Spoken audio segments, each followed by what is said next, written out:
Essentiel Pharma Le Mag, votre rendez-vous sans ordonnance avec les meilleurs conseils en pharma-santé pour rendre votre quotidien plus fort. Bonjour à toutes et bonjour à tous et bienvenue dans ce nouvel épisode de notre podcast Essentiel Pharma. Salut Sophie, ravi de te retrouver. Bonjour Pierre, bonjour à tous nos auditeurs. Ravi également, surtout en cette période estivale. Et oui, l'été est enfin là, c'est le moment des vacances, du farniente, des randonnées en pleine nature, des barbecues en famille ou entre amis, bref, la belle vie. Mais avouons-le, l'été c'est aussi la saison reine pour les petits tracas du quotidien. C'est tellement vrai. Entre la coupure en préparant la salade composée, la brûlure de grille au barbecue, l'ampoule au talon dès le 2e kilomètre de marche ou la piqûre de guêpe en plein pique-nique, nos corps sont parfois mis à rude épreuve. Exactement, et la plupart du temps, ces petits accidents sont totalement bénins. Mais le vrai problème, c'est que face à l'urgence ou à la douleur, on a parfois de mauvais réflexes, des gestes qu'on répète depuis l'enfance, souvent transmis par nos parents ou grands-parents, mais qui, en réalité, peuvent compliquer la situation, aggraver une blessure ou ralentir la cicatrisation. C'est tout l'enjeu de notre épisode d'aujourd'hui. On va prendre le temps de passer en revue tous ces bobos fréquents de l'été. On va vous expliquer ce qui se passe exactement dans votre corps, les gestes précis qui soulagent, les erreurs courantes à bannir à tout prix, et bien sûr les signes qui doivent vous pousser à consulter sans attendre. Installez-vous confortablement, c'est parti pour 10 minutes de conseils pratiques. On commence notre grand tour d'horizon avant même d'arriver sur le lieu de vacances durant le trajet. Et là, le premier ennemi de beaucoup de vacanciers, c'est le mal des transports qu'on appelle médicalement la cinétose. Sophie, c'est un phénomène assez curieux d'un point de vue physiologique, non ? Tout à fait, Pierre. En fait, c'est un bug de communication à l'intérieur de votre cerveau. Le mal des transports survient lorsqu'il y a un conflit sensoriel. Vos yeux voient le paysage défiler et disent à votre cerveau « on bouge ». En revanche, si vous lisez un livre ou regardez votre téléphone, vos yeux disent « on est immobile ». Alors que votre oreille interne, qui gère l'équilibre, ressent parfaitement les secousses et les virages de la voiture ou du bateau. Ce désaccord provoque nausées, sueur froide, vertige et somnolence. Et la clé pour lutter contre ça, c'est l'anticipation. Une fois que la nausée s'est bien installée, c'est beaucoup plus difficile à stopper. Alors, quels sont les bons réflexes pour le trajet ? Premièrement, la position. En voiture, préférez être à l'avant ou au volant si c'est possible. En bus, installez-vous au milieu, là où l'axe de tangage est le plus stable. En bateau, restez au centre de l'embarcation ou sur le pont pour fixer l'horizon. Évitez de lire ou de fixer un écran.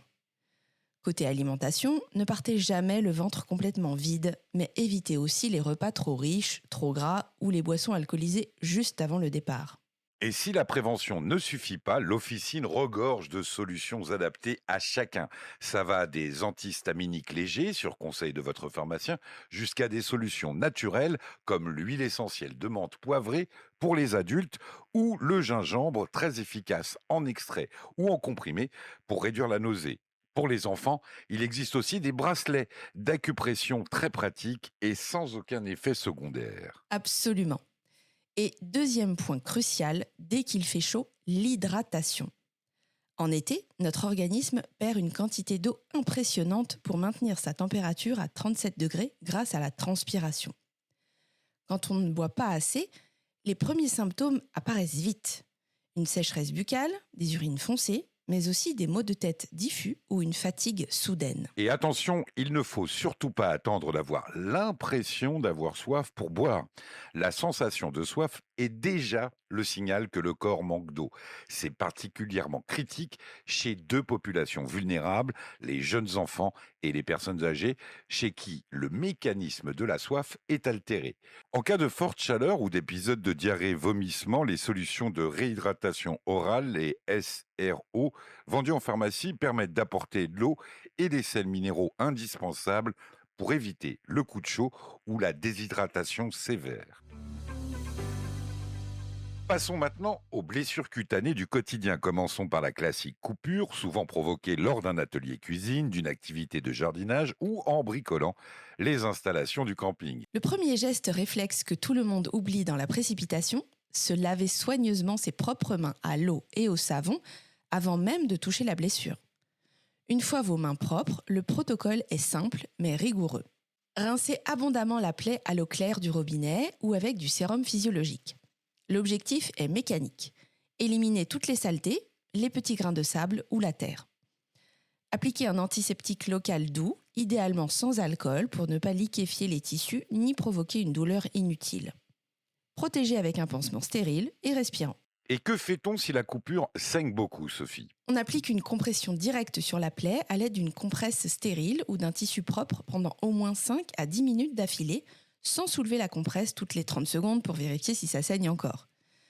Si le saignement persiste après 10 minutes de pression continue, si la plaie est très profonde, béante ou causée par un outil très sale ou rouillé, il faut consulter rapidement. Et surtout, vérifiez que votre rappel de vaccin contre le tétanos date de moins de 10 ans. Alors venons-en à un sujet où les fausses croyances sont légion, la brûlure. Barbecue, plaque de cuisson, eau bouillante, quel est le premier réflexe absolu? C'est la règle des 3-15. Refroidir la brûlure avec une eau courante à 15 degrés, à 15 cm de distance pendant au moins 15 minutes. C'est le geste fondamental. Pourquoi ? Parce que la chaleur accumulée dans la peau continue de cuire les tissus en profondeur, même après avoir retiré la source de chaleur. L'eau fraîche stoppe net la progression de la brûlure et engourdit la douleur. Et là, Sophie, il faut qu'on parle des fameux remèdes de grand-mère qu'on entend encore trop souvent. Ah oui, on bannit définitivement le beurre, l'huile de cuisine, le dentifrice ou les huiles essentielles pures sur une brûlure fraîche. Le gras emprisonne la chaleur dans la peau au lieu de la dissiper et risque de créer une surinfection grave. Une fois le refroidissement terminé, si la peau est simplement rouge, avec une brûlure du premier degré, on peut appliquer une crème apaisante et cicatrisante type Biafine ou un gel d'aloe vera. Si des cloques apparaissent, qu'elles dépassent la taille d'une pièce de monnaie ou si la brûlure touche le visage ou les mains, une consultation médicale est obligatoire. Alors continuons nos activités estivales avec la randonnée et le sport. Rien de pire que de devoir interrompre une belle balade à cause d'une ampoule douloureuse. D'ailleurs, Sophie, la grande question que tout le monde se pose, faut-il la percer ou la laisser intacte? En théorie médicale stricte, il ne faut jamais percer une ampoule si elle est fermée. Ce sérum clair, protégé par la couche de peau décollée, constitue le meilleur pansement stérile au monde. Il protège le derme à vif contre les bactéries extérieures. Le meilleur geste consiste à appliquer un pansement hydrocolloïde, connu sous le nom de seconde peau. Il agit comme un coussinet gel qui soulage immédiatement les frottements et accélère la régénération. Et si l'ampoule s'est déjà percée d'elle-même sous l'effet de la marche? Dans ce cas, on ne s'improvise pas chirurgien. Ne découpez pas la peau volante. Désinfectez délicatement avec un antiseptique. Laissez sécher à l'air libre si vous êtes au repos ou couvrez avec un pansement protecteur propre avant de remettre vos chaussures. Autre désagrément très fréquent en été, à cause de la chaleur et du dessèchement des muqueuses, le saignement de nez ou épistaxie. Là encore, le geste traditionnel est bien souvent à l'inverse de ce qu'il faudrait faire. Oui, on a tous le réflexe de pencher la tête en arrière, c'est une erreur classique. Quand vous penchez la tête en arrière, le sang continue de couler, mais il descend directement dans le pharynx et l'estomac. Résultat, vous risquez de l'avaler, ce qui provoque des nausées et vous empêche de savoir si le saignement s'est arrêté. Donc, la bonne méthode? On s'assoit calmement, on penche la tête légèrement en avant, au-dessus d'un mouchoir. On mouche doucement une fois pour évacuer les éventuels caillots, puis on pince fermement les narines au niveau de la partie molle du nez pendant 10 minutes complètes, en respirant par la bouche sans relâcher. Le froid posé sur le front ou le cou peut aider à resserrer les vaisseaux. Si le saignement dure plus de 20 minutes malgré la pression, direction les urgences. Et pour les faux mouvements, les coups ou les légères entorses de la cheville sur les chantiers, gardez en tête le protocole grec, G-R-E-C. G pour glace, appliquez une poche de froid enveloppée dans un linge, jamais directement sur la peau pour ne pas la brûler par le froid pendant 15 minutes. R pour repos, mettez l'articulation au calme. Et pour élévation, surélevez la jambe pour faciliter le retour veineux et limiter le gonflement. C pour compression, réalisez une contention souple avec une bande pour maintenir l'articulation. Le savais-tu, Sophie, on sous-estime souvent le rôle de notre peau, mais sais-tu quelle surface elle représente chez l'adulte? En moyenne, notre peau couvre près de 2 mètres carrés et pèse environ 3 à 5 kilos. C'est le plus grand organe de notre corps et sa fonction principale, c'est d'agir comme un bouclier biologique imperméable. Exactement. Et dès que ce bouclier est ébréché par la moindre petite microcoupure ou égratignure, c'est toute une armée de bactéries de notre flore cutanée, ou venant de l'extérieur, qui peut s'engouffrer dans la brèche. C'est pour ça qu'une plaie, même minime, nettoyée dès les premières minutes, se referme 2 fois plus vite et évite la formation de pus ou d'infections locales. Allez, pour vérifier si nos auditeurs ont bien suivi, on passe à notre traditionnel grand vrai ou faux de l'été. Sophie, tu es prête à faire passer le test? Prête? Je lance la première question, Pierre. Il faut souffler sur une plaie pour la nettoyer ou calmer la douleur. Vrai ou faux? Faux. Et c'est un réflexe pourtant très naturel, surtout avec les enfants. Mais la bouche humaine regorge de bactéries. En soufflant sur une plaie ouverte, vous projetez des millions de germes microscopiques directement dans les tissus de la victime.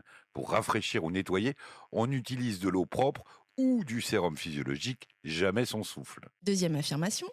Appliquer de la glace directement sur une piqûre d'insecte ou un hématome est la meilleure solution.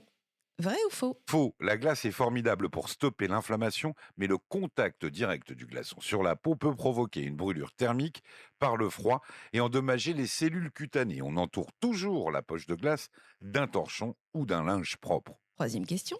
En cas d'écharde sous la peau, il faut absolument la retirer rapidement. Vrai ou faux? Vrai, l'écharde est un corps étranger, organique ou métallique. Si elle reste sous la peau, le corps va réagir en créant une réaction inflammatoire et souvent un abcès purulent pour tenter de l'expulser. On désinfecte la zone, on utilise une pince à épiler préalablement désinfectée à l'alcool, on tire dans le sens d'entrée de l'écharde et on désinfecte à nouveau après extraction.